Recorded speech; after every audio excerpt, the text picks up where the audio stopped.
तपाईहरुको झगडा नभएको धेरै भइसकेको होला, तर मनमा खुसी पनि त छैन नि, हैन? यसलाई पीस भनिदैन, यसलाई इमोसनल नेग्लिजेन्स भनिन्छ।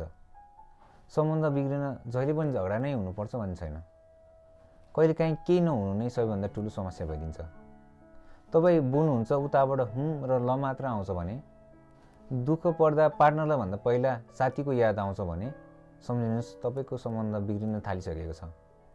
मान्छेलाई घाँस र बाँस मात्र भएर पुग्दैन, आफ्नो भावना बुझिदिने मान्छे पनि चाहिन्छ।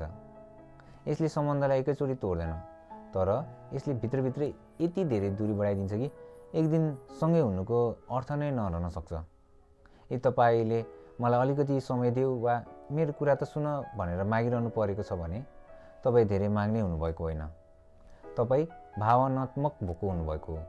जहाँ भावनाको कदर हुँदैन त्यहाँ माया मात्र भएर पुग्दैन। यदि यो सुनेर कसैको याद आएको छ भने यो भिडियो उसलाई पठाइदिनु होला।